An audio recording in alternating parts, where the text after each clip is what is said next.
10-11 बजे के नहाने वाले आदमी 6 बजे आ चुके हैं नहाने। कपड़े धोने के लिए पानी नहीं है, यहाँ तक कि हागने के लिए। और यहाँ पर पफ है, दीदी ने बताया है बनाना हम लोग।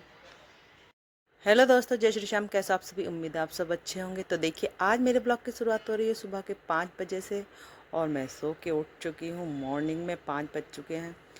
5 तो नहीं, पहले ही उठ जाती हूँ 5 से, लेकिन बिस्तर 5 बजे ही छोड़ती हूँ। तो मैं बैठ गई थी थोड़ी देर के लिए, क्योंकि सुबह सुबह ना, आजकल गर्मी का मौसम है तो इतना ज़्यादा आलस आता है, शरीर इतना ज़्यादा थका थका सा रहता है, तो थोड़ी देर बैठ जाती हूँ मैं, इसलिए। फिर मेरे को लगानी थी झाड़ू, तो यहाँ पर मैंने झाड़ू लगानी स्टार्ट कर दी थी। तो यहाँ पर देखिए, बहुत ज़्यादा गर्मी हो रही है। आप लोग सोच रहे हो पानी नहीं पिया मैंने गुनगुना, तो मैंने गुनगुना पानी पीना बंद कर दिया है, क्योंकि इतनी ज़्यादा गर्मी हो रही है ना गाइज़। अप्रैल के महीने में इतनी ज़्यादा गर्मी मतलब कभी पड़ी ही नहीं है, और अब इतनी ज़्यादा गर्मी हो रही कि बस क्या बताऊँ मैं आप लोगों को। तो देखिए, यहाँ पे मैंने झाड़ू वगैरह तो लगा दी थी। फिर मैंने यहाँ बाहर गेट के बाहर, मेन गेट के बाहर धुलाई कर दी थी, क्योंकि मैं पहले धुलाई कर दी थी, वरना फिर सारे में कीचड़ कीचड़ हो जाती है।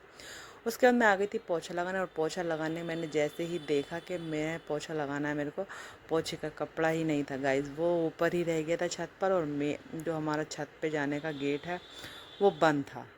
तो मैंने क्या किया, फिर मेरे हस्बैंड का इनर पड़ा हुआ था पुराना, बहुत दिनों का फटा हुआ, तो मैंने वही रख रखा इमरजेंसी में। जैसे कभी कभी नहीं याद रहता, ऊपर रह जाता है पोछे का कपड़ा धुला हुआ, तो मैं इसी से लगा लेती। तो आज ये मेरे बहुत काम आया, थैंक गॉड। अगर ये मिल गया, अगर ये नहीं मिलता तो फिर मेरा पोछा लगाना ही रह जाता, क्योंकि सुबह सुबह गेट खटखटाती फिर टाइम हो जाता। वैसे ही सुबह सुबह तो इतनी ज़्यादा जल्दी होती है। उसका झाड़ू पोछा लगाने के बाद मैं तो ऊपर पहुंच गई थी छत पे।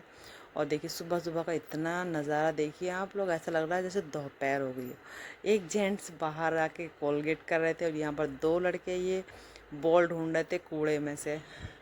और यहाँ पर एक और मैं आपको दिखाती हूँ, जो एक लड़का है छोटू सा, वो बेचारा कर रहा है योगा सुबह सुबह। जो योगा करना बहुत ज़्यादा ज़रूरी होता है, सेहत के लिए अच्छा होता है। एक्सरसाइज योगा हम लोगों को ज़रूर करनी चाहिए, जो मैं नहीं करती हूँ। मैं बहुत बड़ी वाली आलसी हूँ, इसीलिए मैं तो करती ही नहीं हूँ। ये देख लीजिए आप लोग, थोड़ा बहुत करना भी चाहती हूँ लेकिन हो नहीं पाता गाइस। 10-11 बजे के नहाने वाले आदमी 6 बजे आ चुके हैं नहाने के लिए। मैं सोचा जल्दी नहा लूं, हाँ, असाइनमेंट लिखने बैठूं। हमारे साथ सुबह हम नहाने आए थे, लेकिन पानी खत्म हो गया, नहा नहीं पाए। हमें बच्चों को स्कूल लेके जाना है। कैसे लेके जाएंगे? अब मुंह धोएंगे और ऐसी लिपस्टिक लगाएंगे और ले जाएंगे। यही करना पड़ेगा। नहाने के लिए पानी नहीं है, कपड़े धोने के लिए पानी नहीं है, यहाँ तक कि हागने के लिए भी पानी नहीं है। इतना सच नहीं बोलना था। लेकिन नहाने के लिए नहीं है। अब मोटर सही करानी पड़ेगी, जब पानी आएगा। जब पानी आएगा तब नहाएंगे। चलते हैं, आप नाश्ता बनाते हैं ऐसे ही मुंह धो के। तो देखिए, पानी तो नहीं था नहाने के लिए, कपड़े धोने के लिए, तो मैं फिर मुँह हाथ धो के नीचे आ गई थी, और आटा मला फटफट से, और रोटियां बना दी। रोटियां बनाने के बाद पराठे बना दिए थे बच्चों के लिए। उसके बाद मैंने भिंडी बनानी थी, यानी कि सब्जी में मेरे को बनानी थी भिंडी। भिंडी मैंने रात को ही काट के रख दी थी, दोपहर में धुल दी थी और रात को काट के रख दी थी, तो पंखे की हवा से अच्छी फरफरेरी सूख गई थी वो। और अब मैं यहाँ पर उनको छौंक रही हूँ भिंडी को। और भिंडी जब तक मुझे अच्छी नहीं लगती, जब तक उसमें एक नींबू न डल जाए और करारी करके ना बने। तो यहाँ पर मैंने नींबू डाल के और करारी भिंडी बना दी थी। फिर मैंने बच्चों वगैरह का टिफ़िन पैक कर दिया था, उनको भेज दिया था स्कूल। और स्कूल भेजने के बाद मैंने देखा यहाँ पर बहुत ज़्यादा धूल मिट्टी भी हो रखी है, क्योंकि ये मौसम ऐसा होता है, इस मौसम में बहुत ज़्यादा आंधी तूफ़ान चलता है और बहुत ज़्यादा धूल उड़ती है। और हमारे यहाँ पर तो रोड है बाहर, जो मैं हर ब्लॉग में बताती हूँ, तो रोड वगैरह चलती है, गाड़ियाँ वगैरह चलती है, तो उससे तो और भी ज़्यादा धूल मिट्टी होती है, आप लोगों को पता है। सिर्फ एक ही दिन अगर मैं डस्टिंग नहीं करती हूँ ना, सिर्फ एक ही दिन, तो तीसरे दिन इतनी ज़्यादा 1-1 इंच धूल जमा हो जाती है रूम में। और मैं तो वैसे भी खुला रखती हूँ रूम, पर्दा वगैरह लगा कर नहीं रखती हूँ गर्मियों में, तो इसलिए बहुत ज़्यादा धूल आ जाती है। तो इसलिए रोज़ाना यहाँ पर डस्टिंग होती है। बस ये है, एक आध दिन अगर छूट जाए, मन नहीं करता है या टाइम नहीं मिलता है, तो बहुत ज़्यादा धूल हो जाती है फ्रेंड्स। तो यहाँ पर फिर मैंने डस्टिंग कर दी थी। डस्टिंग करने के बाद फिर मैं पहुँच गई थी नहाने ऊपर। फाइनली अब जाके काम ख़त्म हुआ है सारा। और 10 बज गए। अब मैं 10 बजे नहा कर आई हूँ। और आप लोगों को एक चीज़ दिखाती हूँ। मेरे घर में पता है कौन आया है? दादाजी। और पता है किसके दादाजी आए हैं? कूलर के दादाजी। आपने सुना होगा ना, बोलते हैं कोई चिल्लाता था कि ये उसका बाप है, लेकिन हमारे घर बाप नहीं, हमारे घर आए हैं दादाजी, कूलर के दादाजी। चलो दिखाते हैं आप लोगों को। चलिए।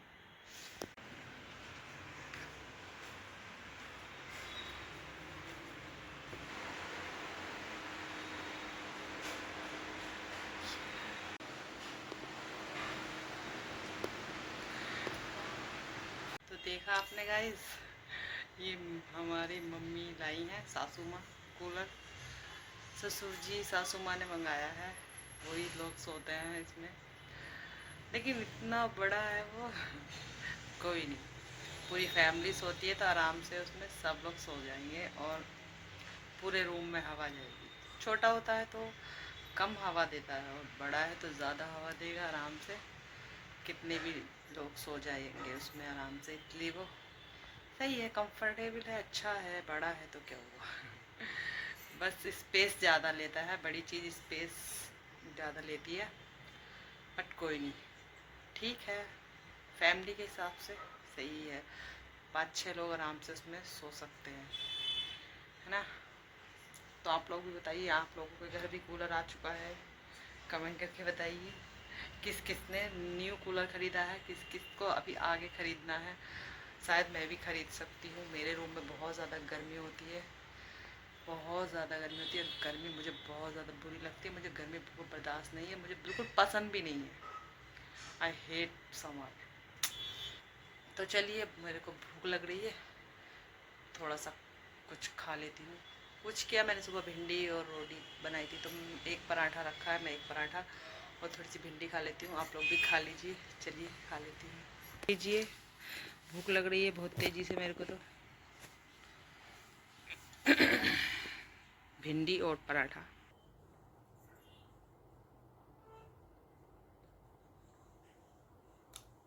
वाकई में बढ़िया बनी है, मजा आ गई। फाइनली मैं घर आ गई हूँ पार्लर से, और आज देखिए मेरे ऊपर लड़कियों ने ये वाला हेयर स्टाइल ट्राई किया है। ये देखिए, आप लोग दिख रहा है ना आपको? ये देखिए, यहाँ से फ्रेंच है और यहाँ पर पफ है। दीदी ने बताया है बनाना। हम लोग आज ये वाला हेयर स्टाइल ट्राई किया है पार्लर में। कैसा लग रहा है आप लोग कमेंट करके बताइएगा ज़रूर। ये देखिए आप लोग अच्छे से।